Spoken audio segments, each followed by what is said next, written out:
Not anywhere, nor at their own seeming convenience, do they stop and spawn. A God-given instinct drives them on, and unerringly do they obey. If the salmon deposited their eggs at random on the bottom of the riverbeds where the riverbeds would freeze, the eggs would be destroyed. Ice crystals would pierce them like so many little pins. With the cunning of God-given instinct, they drive onward until they reach a spot such as this, where bubbling springs come up out of the mud and gravel. Instinct has taught them that water coming directly from a spring does not freeze in winter, and here the eggs will be safe. When the eggs are finally laid and cared for, the salmon swim a little distance from the nest and fan the water with their tail fins, causing a layer of mud to settle and completely hide the eggs from sight, thus securing them from enemies and serving as an incubator until they hatch out the following spring. Many never live to complete this inspiring work nature has given them. The battle upstream is too much. They die on the way. The last act of this great tragedy is when the spawned out salmon lie on the riverbank, dying that their species might live. Then bears, seagulls, hawks, foxes, and other carrion eating creatures flock to the scene. For them the feast of the year, and soon dispose of the spawned out salmon.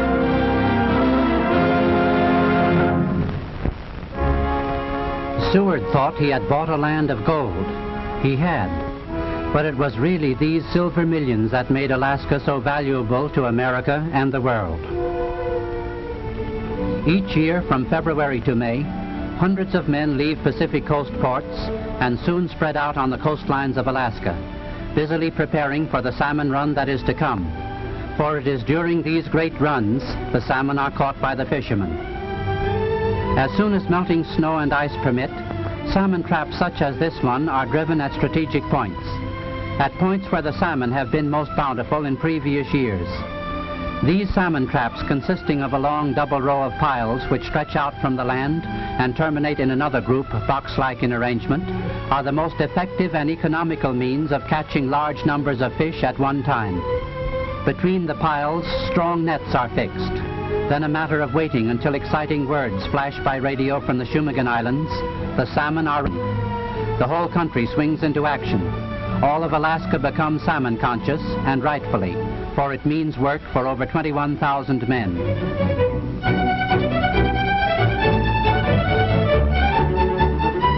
Fast tenders are dispatched from the canneries to the traps, which become filled suddenly with wriggling silver flashes by the thousand as if by magic.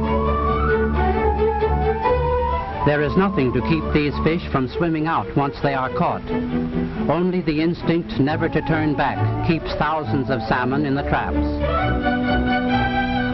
Once the salmon have started to run, the canneries must operate at a terrific pace, 24 hours a day.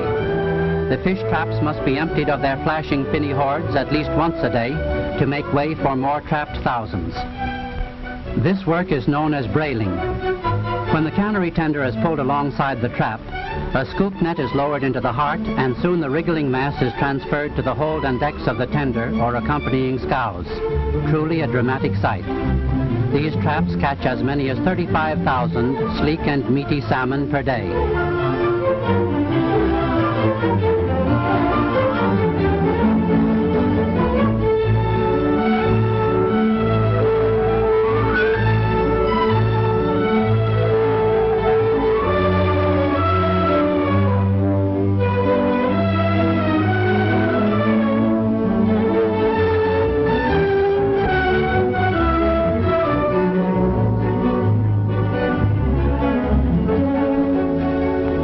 This trap fishing, of course, is only one of the methods used to catch the millions of salmon. Other fishermen in small, fast seine boats armed with nets sweep the seas where the salmon are known to be moving. The salmon run is short, lasting from the middle of May until the middle of August, and every means is taken to catch as many fish as possible. From the time the salmon are caught to the time when they are canned and cooked, only 24 hours is allowed by law. Many of the salmon canneries allow only 12 hours for these operations to ensure the freshness and quality of their packs. Some salmon traps are as many as 80 miles away from the home cannery. Hence it is a steady race for the captains of the speedy trap tenders and seine boats which transport the fish. Truly there are no more courageous skippers to be found elsewhere on the seven seas. Day and night, at top speed, they plunge through blinding fogs, through storm, sleet and rain, along coastlines which abound with treacherous rocks, reefs, and conditions more unfavorable to safe navigation than in any other place the world over. Imagine yourself for the moment here on the tender Trojan, approaching a typical Aleutian cannery at False Pass on Unimak Island.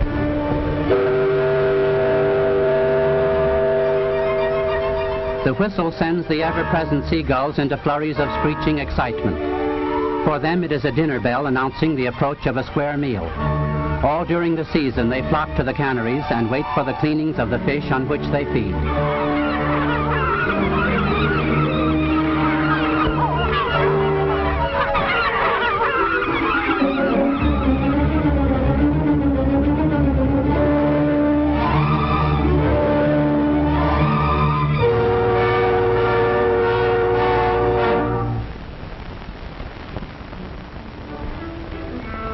Once alongside the fish house dock, the tender crew loses no time in transferring its cargo of freshly caught salmon. For as soon as one tender is unloaded, there is another to take its place. A seine boat fresh from the open seas, or an independent fisherman with his catch. No human hands touch the fish. A mechanical elevator moves them rapidly into the sorting bins in the fish house.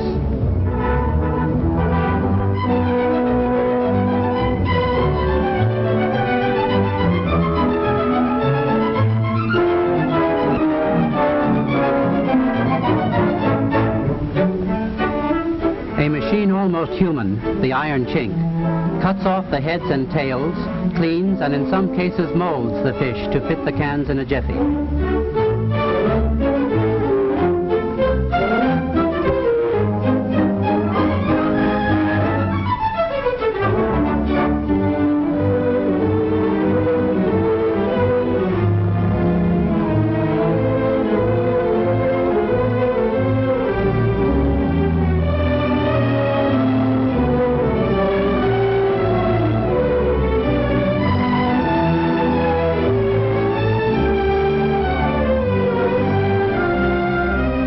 From the fish house, the salmon travel in pure, clear spring water to the canning house.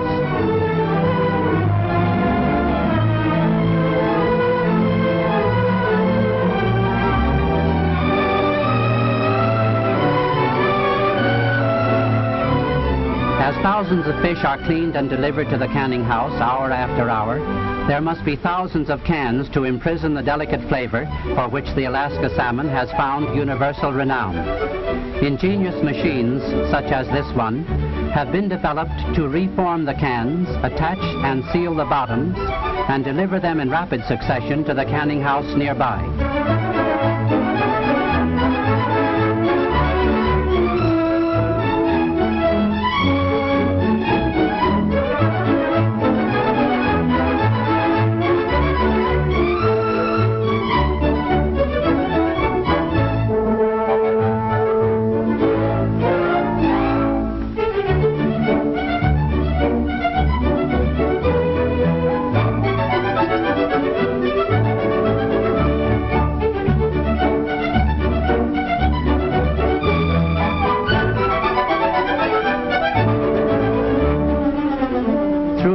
During which the salmon industry was growing in Alaska, can manufacturers found it advantageous to ship partially formed cans to the fisheries.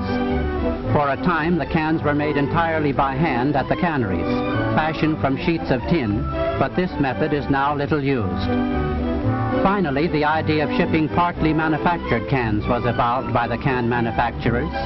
Millions of these are now shipped to Alaska, where they are completed at the canneries.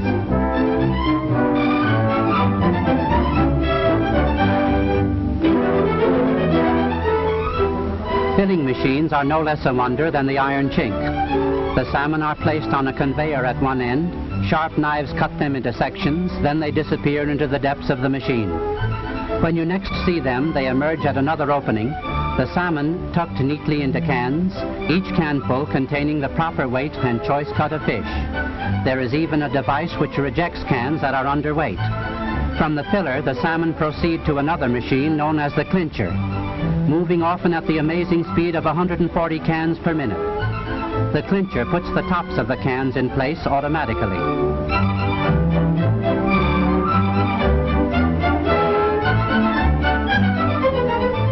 Next along the route of travel is the vacuum sealing machine. This receives the cans with clinched covers, sucks all the air out, and seals the cans hermetically. To this machine, developed by can manufacturers, we owe a great debt, for without its benefits and its perfection in sealing cans so that no air can reach the contents, no food could be preserved in this manner. Rolling merrily onward, the cans pass through a washing machine.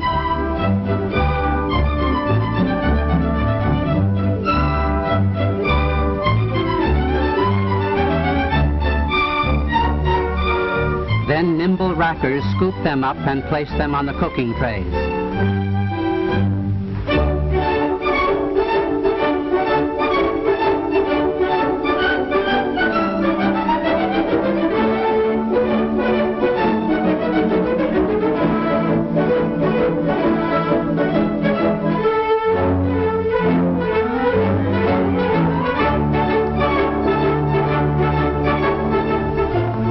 Cavern-like steam cookers known as retorts stand ready to receive tray loads of freshly canned salmon.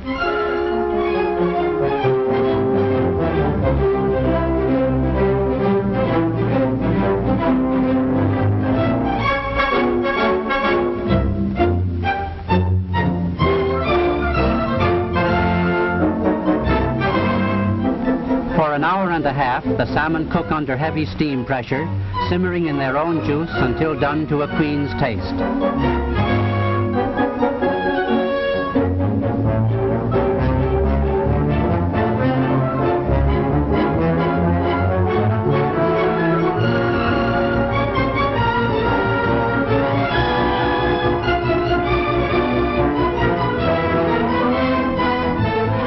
All day and night during the season, the cannery is a beehive of activity. Continuous cleaning, canning, and cooking of many varieties of salmon. In addition to these canneries on land, there are even floating canneries, ships that are equipped with canning machinery and move from place to place following the fish.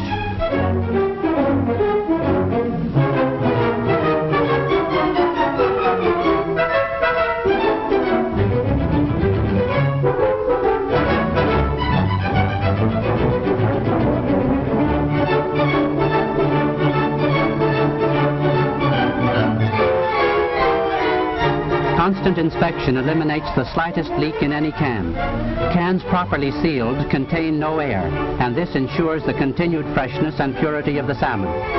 Usually in 12 short hours, salmon fresh from the sea are sealed fresh in the can and set out to cool.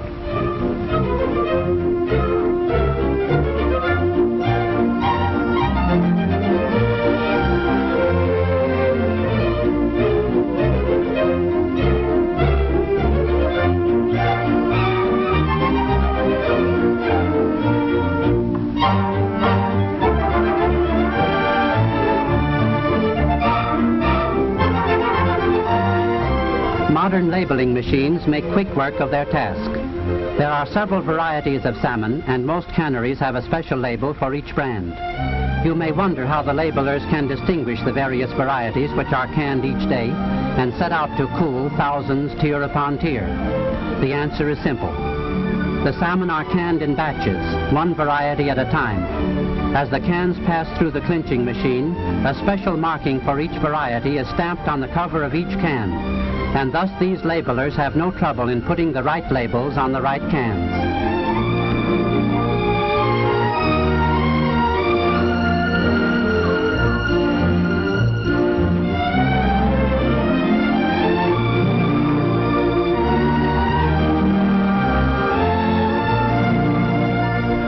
Labeled and boxed, the salmon are now ready for shipment to the markets of the world.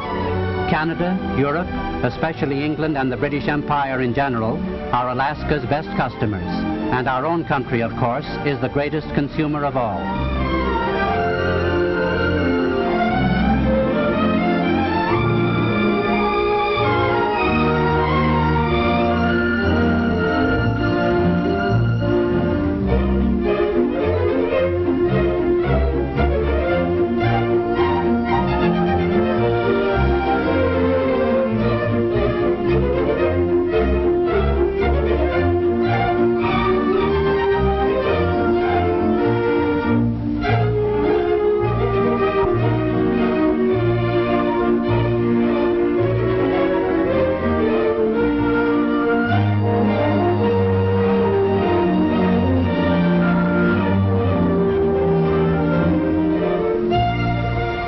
I still find many people who think that Alaska was a useless acquisition. I can merely adduce a few simple facts in answer. Each year, the original purchase price of Alaska has come out of the great 590,000 square miles of territory in its gold output alone. The furs of Alaska have yielded millions. Farming and dairying are now succeeding in the Matanuska Valley. There are almost inexhaustible deposits of coal, oil, sulfur, iron, copper, and other metals and minerals worth millions. Its forests would supply the world indefinitely with pulp. But even if Alaska had none of these tremendous resources and supplies of raw materials, it would have been worth its price merely for the wealth of its adjacent waters. For the salmon industry grosses each year, in canned salmon alone, several times the original purchase price of the whole territory. Truly, Seward signed for a bargain. Not Seward's folly, but Seward's far-sighted wisdom.